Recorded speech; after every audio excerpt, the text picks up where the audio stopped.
Okay, so today we are going to be looking at the Explore section of your interactive notebooks. So you want to make sure that you have that out. If you did not get a chance to pull it up yesterday, it's in Google Classroom under the Molecules of Life topic. A couple reminders. Remember, grades are due next week. I'm also going to be starting to grade your guys's interactive notebooks from the last unit. My internet was freaking out yesterday and it completely crashed on me, so I didn't get a chance to do that. So there'll be a little bit of a delay, but bear with me. It'll get in there.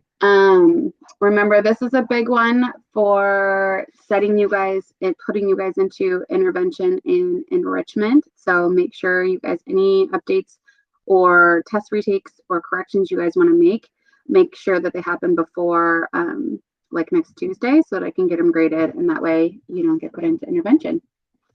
Speaking of which, for HSBP, today we are going to meet. I need to kind of walk you through. You guys are going to do some stuff on career cruising, I believe. So make sure you go to the Google Meet for HSBP. I'll have your assignment up to take attendance, but also jump on that one and we'll get you set up and make sure you are good to go. So don't forget that. But was there one last night? It's kind of a warm up. So from yesterday, we talked about these two things. Okay, so one, in the chat, I want you guys to answer these questions. So first thing, what are macromolecules? And secondly, what are the 4 types of macromolecules we introduced yesterday? Okay, so what are macromolecules? And what are the 4 macromolecules we introduced yesterday? So go ahead and drop your answer into the chat.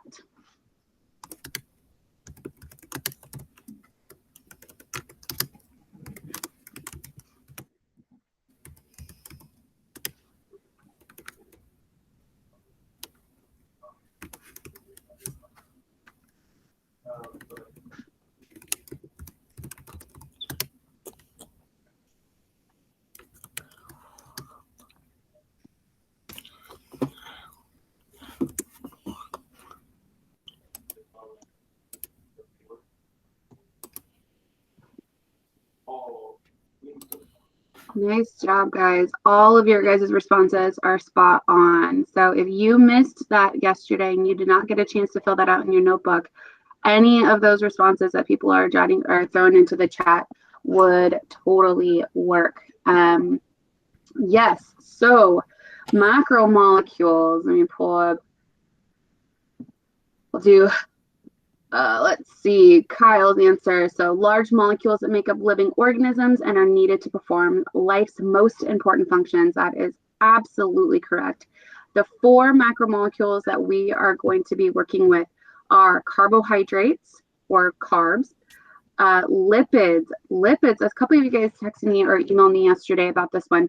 Lipids is a fancy category that we use for our fats. Now, there are other things. If you Google lipids, you probably, I had somebody, I think Joe had emailed me. He's like, it talks about cholesterol and all this other stuff. Yes, here's what I like to think, how I like to think of lipids. Any of you guys have a junk drawer in your house? Okay, I totally do. And usually that junk drawer has things that are important or things that you need. Like we have scissors and pens and paper clips and all those random stuff. They serve a purpose. We just kind of know what to do with them sometimes. So we put them in this drawer, or at least that's what I do. Now, lipids is kind of like the junk drawer of your macromolecules. They have one thing in common though. Anything that we are going to call a lipid does not like water. They hate water. So it's like if you think oils and fats, if you've ever tried to put oil and water together, they're going to stay separate. They layer on top of each other. Oils are an example of a lipid. All lipids have that characteristic in common. They do not interact with water. They hate water. Okay, we call that hydrophobic. So they have a fear of water. They do not mix. So anything in those lipid category, so if you're Googling and they talk about that, their big linking characteristic is they all hate water. The lipid we're specifically going to be looking at are fats, okay? So just kind of know if we mention lipids, we are talking about fats in this case. And then the other two were proteins and nucleic acids. Perfect. Okay, so today's activity, just kind of running down, reviewing that, is that you guys are going to be doing a Gizmo simulation. Okay, so we're going to be using some data to collect some evidence. It's going to be an extension of what you guys did at the end of class yesterday. So where you were looking at a nutrition label and trying to make guesses about what type of food item that would be based off of the amount of macromolecules in that food item. You guys are going to actually be running through a simulation where you're going to use chemical indicators to test to see if that food has those macromolecules. Then you're going to use that data to justify your thinking. Now, I get super bummed because this is actually a lab that we do in class with all of the chemical indicators, and you get really cool color changes and stuff. So kind of bummed that we don't get to do this one live, but this is the best option we have for you. So what I would like you guys to do is jump into, if you go to Google Classroom and select the link, kind of pop out of there, you're going to select the link to the Gizmos through your Google Classroom. Ooh, where's first grade? There we go.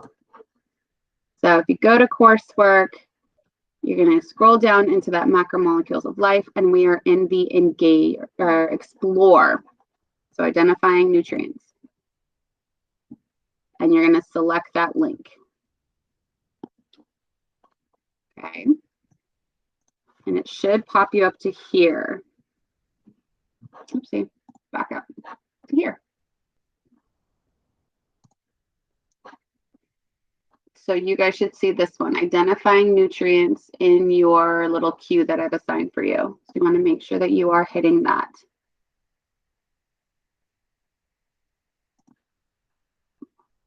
Okay.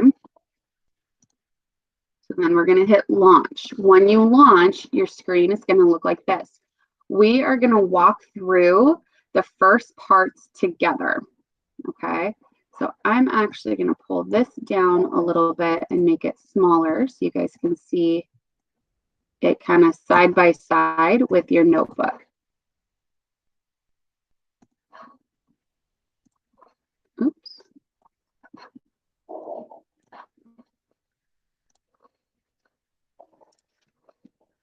Okay, everybody kind of following along still. You can see both of my screens. Okay. Yes, we can see both. You guys are on this one right here. We're going to be looking at the identifying nutrients section of your notebook. Now, there are two warm-up questions because you guys are going to be using this vocabulary. So question number one asks, what are the major types of nutrients we get from our food? Those are what they're talking about is our four major macromolecule groups. In this case, remember I talked about how nucleic acids, they are technically a macromolecule group. However, we don't get nucleic acids from our food. Our body builds those. So we are going to remove those. So in your notebook, we'll fill out this first portion together. Okay. So the four types of nutrients would be carbohydrates, lipids, we call those fats, and proteins. Remember on those food labels, those were the three big things that sat right in the middle of your labels. Those are your macromolecule groups.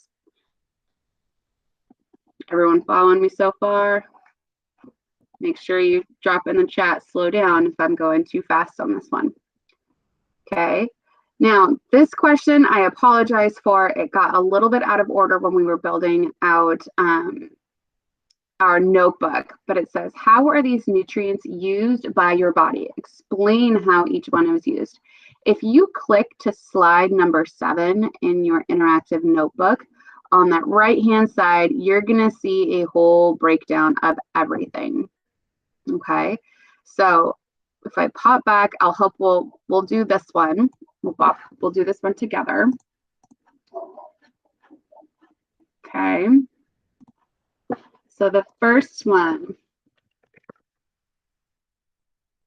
carbohydrates are used as our major / primary source of energy. Okay. That's our first one.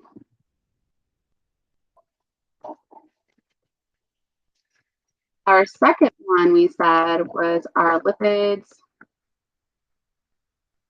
Fats. These are used for things like long-term energy storage. They are used for insulation, like literally our fat, and as an essential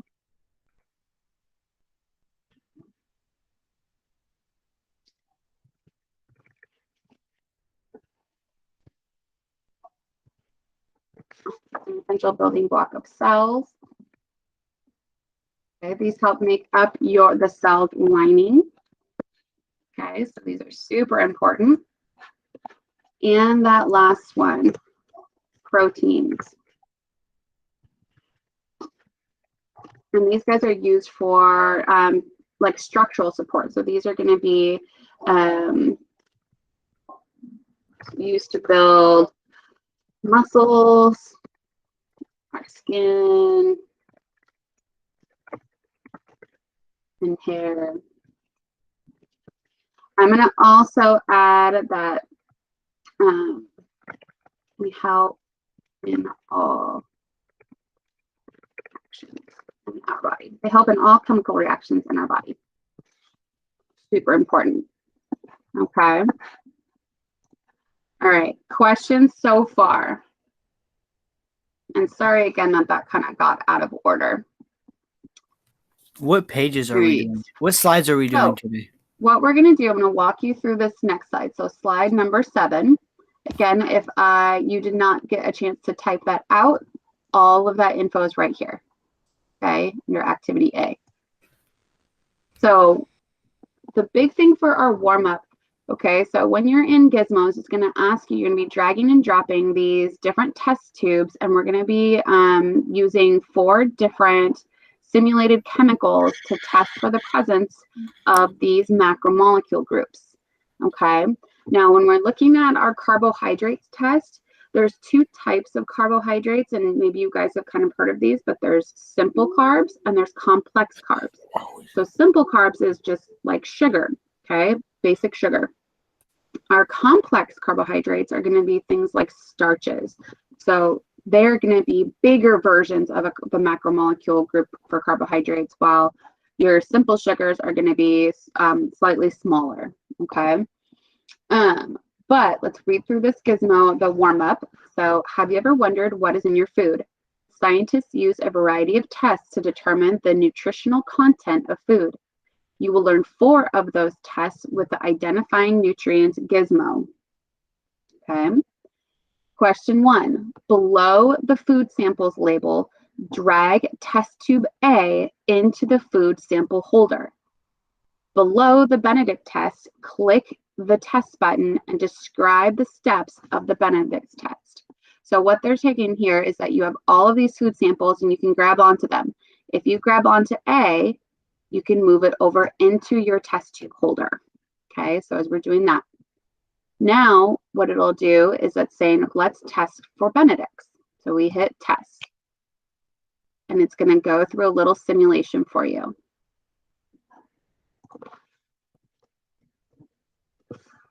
Okay, so if we kind of watch what happens. And it gets put back. So in that box, we would say describe the test or describe the steps that happens. So first, 2 droppers of sample A were added to the Benedict's 2. Then 2 droppers of Benedict solution added to sample A. The test tube then placed into the hot water bath, which is what this little guy is called, for 5 minutes.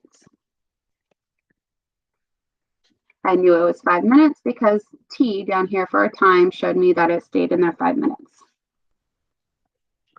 Then we looked for a color change.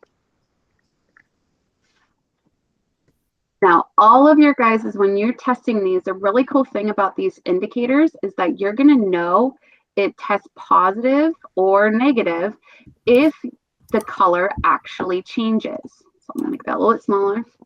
Okay. Now, all of these up here, okay, these represent negative results. Okay. So this is what Benedict solution actually looks like when nothing is in there. This is what we call, this is Lugol. It's very similar to iodine, will stay this color. Burette will stay blue, and Sudan's will stay red, and it won't have any bubbles in it, okay? So when we're comparing, so for the Benedict's test, okay, so it tests for simple sugars like glucose or fructose. This is the extra sweet stuff. So Benedict's turns from blue or green to the orange color when simple sugars are present. So does sample A contain simple sugars? The answer to this one would be yes, because it's a different color. So we got a reaction to happen. If it stayed blue, we would know that no, it does not, because nothing changed. Okay, so we're looking and we're just comparing colors in this case.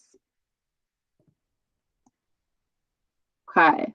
Now, the first part, you guys are going to be, remember this is kind of reviewing, where whenever you need to restart, you're just going to go up here and you're going to hit reset. And it resets everything. It's only a 5-minute trial, so after 5 minutes. Now, the actual activity starts on slide number 8. So after you review, okay, what are the molecules you're looking for? It's going to walk you through each scientific question or process, and it's going to let you know and teach you kind of what each of those different chemical indicators, what they're going to be testing for. And it kind of lines up here with the labels as well. Okay, so I'm going to let you guys, you're going to have the rest of the class period to continue. You have to sign into Gizmo, so it doesn't have a time limit. Yes, you do have to sign into Gizmo. Okay, you guys should all have your login information. It was the same, it's going to be the same as the ones that we used for the homeostasis unit.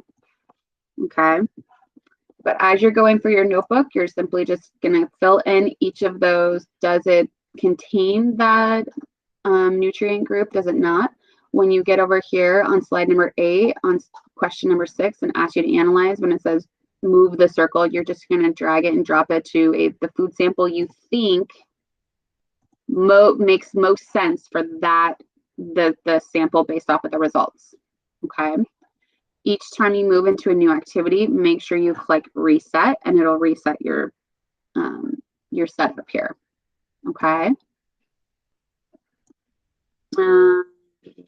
Yes, please make sure that you finish through, the activity ends on slide number 10. So you're going to do slides 6 through 10 today.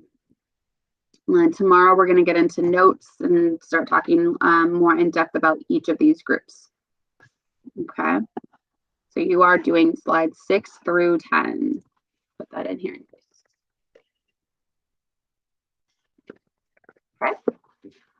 But if you guys do not have any questions, then you may jump into Gizmos and you may continue on working through slides 6 through 10 in your notebook. Okay.